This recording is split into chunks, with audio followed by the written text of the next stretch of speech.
Donc moi, j'étais gérant et cofondateur d'un petit studio digital où on était 2 associés et 4-5 salariés. Et on s'est rapproché donc en juin 2016, quelques mois donc après la première fusion entre Unscope et Immunoscope. On s'est rapproché de Magnétique, qui était une structure déjà en scope depuis 2010. Et qui était pour nous jusque-là un partenaire technique, avec qui on n'avait plus trop travaillé d'ailleurs au moment où on a au moment où on a commencé les pourparlers de rapprochement, mais avec laquelle on avait une longue expérience de projet commun. On a travaillé plus d'1 an à ce projet de fusion et de rapprochement, entre voilà, l'idée fondatrice et la concrétisation, qui a été la prise de locaux communs en juin 2016. Voilà. Ça nous paraissait important pour nous de prendre de nouveaux locaux ensemble, les 2 équipes, plutôt que d'avoir une société qui viennent voilà, au sein des locaux d'une autre. Enfin, voilà, il y avait quelque chose de symboliquement plus fort dans le fait d'intégrer de nouveaux locaux tous ensemble. Donc c'est ce qu'on a fait. On est situé à Paris. Donc le rapprochement de ces 2 structures s'est fait sous la forme d'une TUP également. Donc c'est pas forcément le sujet voilà, le plus intéressant, d'autant qu'il a été abordé. Mais je rajouterais juste que effectivement, ce qu'il faut retenir, c'est que c'est possible techniquement, mais donc tu l'as dit, Hervé, et que ça ne doit pas être un frein, en tout cas, lorsqu'on appréhende ça, quand on n'est pas scope, par exemple, il ne faut pas que ce soit un frein d'imaginer ça, et à l'inverse, quand on est scope, d'imaginer un rapprochement avec une société non scope. Moi, je vais plutôt vous parler de ce qu'ont été nos leviers de motivation. Il y en avait 3, principalement. Le premier, c'est vraiment une complémentarité sur nos compétences. Donc, nous, on fait du développement digital, donc de la création de sites internet, d'applications mobiles, etc.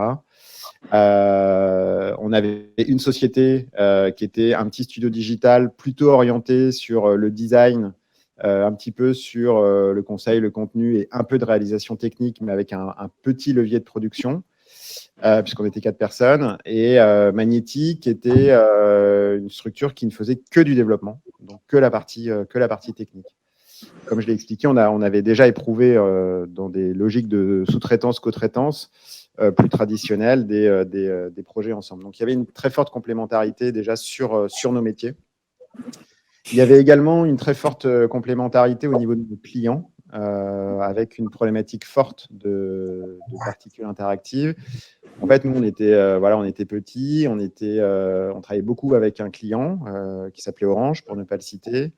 Et chaque année, on avançait avec le frein à main parce que on était les yeux rivés sur le pourcentage de chiffre d'affaires à ne pas dépasser avec ce client. Vous savez que les grands groupes sont souvent très frileux là-dessus, à l'idée de ne pas dépasser un tiers du chiffre d'affaires effectué par un prestataire chez eux. On avait plein d'opportunités qu'on voyait passer, sur lesquelles voilà, on pouvait pas se positionner.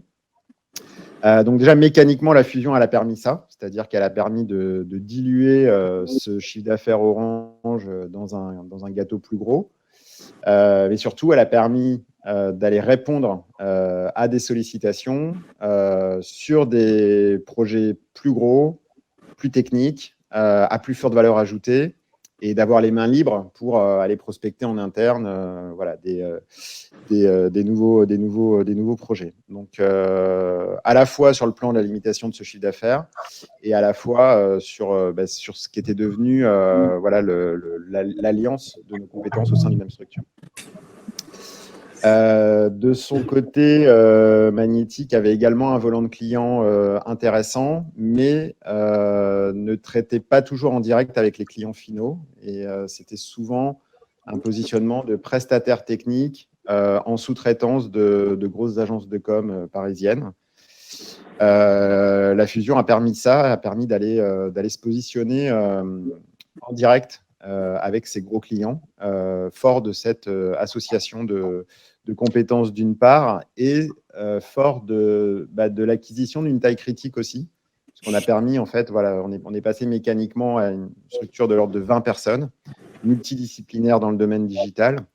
Et ça, c'était vraiment le pari de dire on pourra, et avec nos portefeuilles clients respectifs et avec des nouveaux clients, on pourra aller se positionner avec voilà, ce panel de compétences et cette taille critique, d'être audible. Et ça, c'est quelque chose qui, pour le coup, a marché tout de suite. C'est-à-dire qu'il y a des choses qui n'ont pas marché tout de suite, mais ça a marché tout de suite. On a fusionné en juin et à la rentrée et à l'automne qui a suivi, on a remporté des consultations avec des nouveaux clients grands comptes. Et on a ce positionnement-là, cette perspective-là, en fait, elle s'est transformée en quelques mois, elle s'est transformée dans quelque chose de tout à fait réel. Pour terminer, Nicolas, est-ce que tu es content d'être passé en scope? Alors, moi, c'était une motivation, effectivement. Avant de passer en scope, c'était un modèle que je regardais depuis un petit moment et duquel je me sentais proche. Donc, je suis très content d'être passé en scope. Donc, tout va bien. Voilà. Il y a deux, trois petites choses, si j'ai encore 5 minutes. 2 minutes. Pardon ? 2 minutes, vraiment. 2 minutes, d'accord.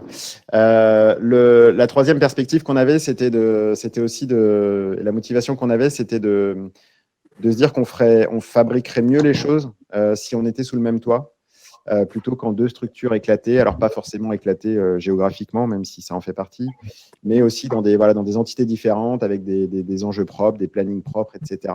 Donc ça, c'est quelque chose qu'on a réussi à transformer et qu'on est encore en train de transformer également.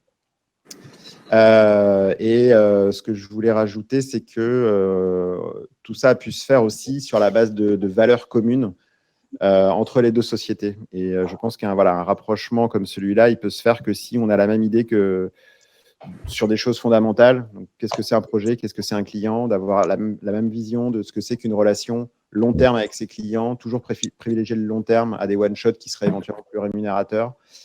Voilà. Et ça, on l'avait. Ces valeurs communes, on les a tout de suite identifiées et ça a permis effectivement de travailler sereinement dans ce rapprochement.